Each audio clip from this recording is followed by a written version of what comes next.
At this time of the year, our church would normally be packed, standing room only. Today, empty. Hello. This Easter reflection will come to you in 3 parts. I wanted all of you to feel at home. 3 parts. Part 1 will be a few words about my dog Sox, S-O-X for the record. Part 2 will be a few words on Easter. Then, of course, what about us? I realize talking about a dog is an odd start to a homily, and maybe even odder still on Easter of all times. But then again, those of you who know me or part of St. Viator know I've used Sox in homilies before. She helps me illustrate a point I want to make. Hopefully it'll work today as well. Sox has a way of getting my attention. If we're in the dining room, living room, she'll use that glass sliding door as her way in and out of the backyard, and she scratches at the window to come in or to go out. If I'm sitting in a chair in the living room, she'll scratch at the chair, scratch at the table next to me to get my attention. If that doesn't work, she'll stand on my foot. These past couple of weeks, like so many of you, have been working from home. I'm at my desk. Sox will scratch the desk, she'll scratch the chair, all to get my attention. Now I say, Sox, I got work to do. I got to finish this. Down. And down for Sox means just what it says it does. She sits. But not always. Sox has selective listening. Sometimes when I say down, she'll sort of back up, and like we're talking this over and discussing this. I have to find my most firm alpha voice and say down, and she goes down. Sox has selective listening. And I think all of you know exactly what I'm talking about, and maybe you might apply this to your own life sometimes as well. Now let's move to the gospel story for Easter.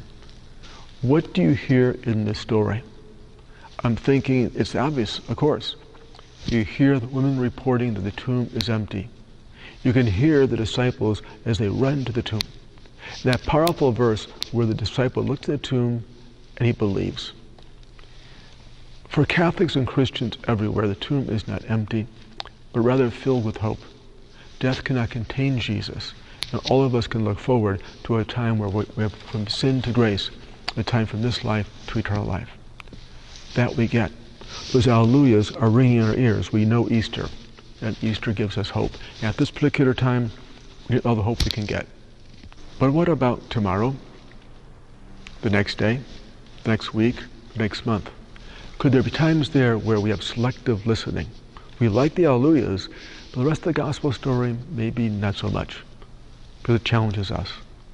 The stories of healing, the healing stories, the forgiveness stories, the Sermon on the Mount when Jesus calls us to live with integrity and have care and concern for all God's people. Just this past week, in John's Gospel, Jesus washes feet, giving us this model of serving others. At the Last Supper, Jesus said, "Do this in remembrance of me."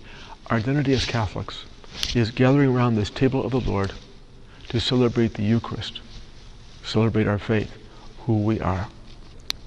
But if we don't see all that, if we don't get all that, then it seems to me Easter is simply a day on the calendar.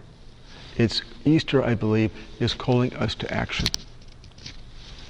This Easter season will be a season we'll never forget. Never forget this Easter or Holy Week. And my guess is, remember this for all the things that are missing. That's how I'm looking at it. I'm thinking I'm missing all of you. I'm missing the noise in the church. I'm missing praying together, the dramatic scriptures and the uplifting music. I'm remembering all that. But could this be a different reason for remembering this Easter? I imagine a good many of us have a little more time on our hands these days. And might we use that time to think deeply on this mystery of our redemption, what Jesus has done for us, to deepen our faith and strengthen our faith, so we always believe what we read and live what we believe. From all the Viatorians here at St. Viator, Father Lentz, Father Nolan, Brother Rice, Father Hazard, myself, Sox too, we wish you a blessed Easter. Our parish staff keeps you in prayer as well. God bless all of you on this special day.